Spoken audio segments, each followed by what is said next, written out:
السلام عليكم ورحمة الله وبركاته. الحياة لقاء وفراق، كان لقاءنا بالمغرب والآن وقت الفراق. الحقيقة يا إخوان والله لا أجامل في ذلك البتة، إني أنا مذهول مما شاهدت، مبسوط جدا. شعب كانت معلوماتي عنه قليلة الحقيقة، أنا آسف، ومثلي مثل كثير من أهل الشرق ما كنت ملم كثيرا بالمغرب، بعرف اشياء منيحه وكويسه، بس اللي كنت اعرفه فعليا لا، لما جيت هون تغيرت نظرتي تماما، سواء من ناحيه البلد كبلد وتقدم وحضاره، او الانسان الشعب المغربي يا اخوان يفوز فوزا عظيما. يمكن احنا يا اخوان في الشرق شوي بنحب نختصر على حالنا موضوع انه نطلع على المغرب وعلى ثقافه المغرب وعلى اهل المغرب من منطلق حاجز اللهجه، يعني فبنحاول نريح حالنا انه ليش اعمل مجهود. والله يا اخوان عندهم لهجه اولا تفوز وخفيف الدم وسهل فهمها، لان اللهجه الدارجه عندهم اللهجه الدارجه اللي الكل بيفهمها. الامر اللي صعقني انه هذا الشعب خفيف دم يا اخوان. انا امبارح جالس جلسه مع 3 مغاربه موتوني ضحك، موتوني، سقطت عن الطاوله من كثر الضحك يا اخوان. كاين عندكم كاين عندكم خفه دم انا لا اعرفها، ما بعرفكم شعب خفيف دم بيموتوا ضحك، بيموتوا ضحك يا اخوان. غير طبعا غير انه كرم الضيافه وحسن الاستقبال يا اخوان. والله لو شعروا انك بس بدك اشي، شعروا انك بدك اشي بس بدون ما تتكلم، شوف كيف بركضوا عليك ركض بحيث انك ما تطلب. اغدقوا علينا الكثير، اكرمونا كثيرا والله. شوف المغرب مثلا التطور، المغرب بلد كثير حلو. طلع مثلا انا قدامك ورب الكعبه هذا مثال امامك، هي انا في شارع، شوف البلد كم هي نظيفه. شوف هاي ملعب مولاي عبد الله، احد ملاعب كاس العالم، اجمل ملعب في القاره الافريقيه، يلا استلم. وغيره سيكون هناك ملاعب اخرى جاهزه للاستضافه، سواء في افريقيا القادمه في نهايه هذا العام او في كاس العالم 2030 يا اخوان. البلد تفوز بلد جميله، علما انه انا لا اعتبر شهاده المغرب الان. انا شو اللي شفت الرباط فقط، اللي شفته كله حتى الان هو الرباط وجزء بسيط من كازابلانكا الدار البيضاء. ما بالك المدن الاخرى الكبيره اللي بتوصلني رسائل منها من كل مكان.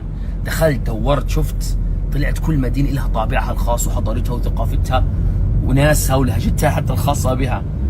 فانا وعدي لكم زي ما حكيت بالبوست اللي نزلته بقى، انه باذن الله تعالى الي عوده اخرى الى المغرب حتى اشوف المغرب اكثر. ما بكفيها المغرب، ما بكفيها، لا ما بكفيها. اما على صعيد كره القدم فهذا موضوع اخر تماما يا اخوان. انا سمعت عن الديربيات في حياتي، وكنت اعرف انه ديربي الرجاء والوداد هو ديربي مرعب ومخيف جدا، بس ان تسمع ليس كما ان ترى.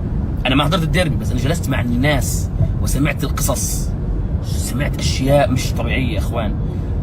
فعلا وصلت لقناعه انه هو اقوى ديربي في العالم. انا امبارح جالس مع واحد ودادي وواحد رجاوي يا اخوان، بضحك من كثر التعصب لفرقهم. بيموتوا على بعض، صديقين بيموتوا على بعض، بس عند كره القدم ابعد عني ما بعرفك. عملت مقارنات، سالت طب لو لعب الرجاء معك الفرق مع الفريق الفلاني، او لعب مع انديه من خارج المغرب، او لعب مع كيانات معروف انها مكروهه، لا وربك عم يشجع العكس. لن الرجاوي لن يشجع الودادي، والودادي لن يشجع الرجاوي لو شو ما صار على جثته، ما راح يشجع. بعطيك مثال بسيط، تفضل. التيشيرت الاحمر الرجاوي مستحيل يلبسه تيشيرت. تيشيرت. بقول لي واحد مره ورب الكعبه، واحد بقول لي بشتغل في مطعم، بقول لي كنت اشتغل في مطعم، بقول لي اجاني واحد رجاوي جلس بيقول لي السلطه ما بدي فيها ولا شيء احمر. تخيل.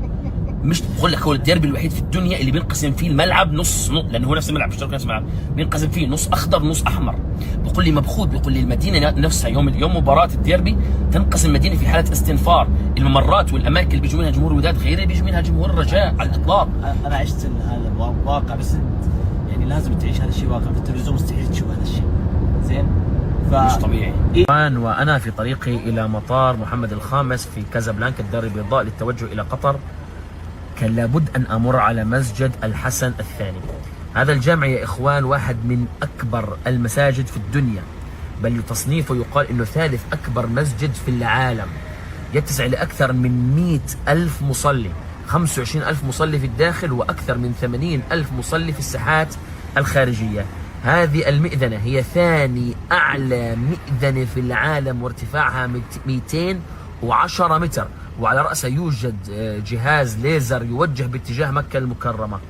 بسم الله ما شاء الله، لا حول ولا قوة إلا بالله. بني في عام 1993 جامع الحسن الثاني في الدار البيضاء، اقرأوا عنه. محمد عدنان هو يوتيوبر ومحلل رياضي أردني من أصول فلسطينية. يعتبر من أبرز صناع المحتوى الرياضي في العالم العربي. يقيم حاليا في قطر، وقد بدأ مسيرته في مجال الإعلام الرياضي بعد عمله مع قناة بي إن سبورت القطرية، ثم انتقل إلى تقديم محتوى مستقل عبر منصات التواصل الاجتماعي. يتميز محمد عدنان بأسلوبه الحماسي والمباشر في تقديم التحليلات الرياضية، حيث يقدم محتوى متنوعا يشمل تحليلات فنية، مقارنات بين اللاعبين، وتغطيات لأبرز المباريات، كما يعرف بقدرته على تبسيط المعلومات وتقديمها بشكل مشوق، مما يجذب جمهورا واسعا من عشاق كرة القدم في المنطقة العربية. يمتلك محمد عدنان حضورا قويا على منصات التواصل الاجتماعي، حيث يتابع قناته على يوتيوب ملايين المشتركين، ويتابعه على إنستغرام عدد كبير من المتابعين، كما حصل على عدة جوائز تقديرا لإبداعه في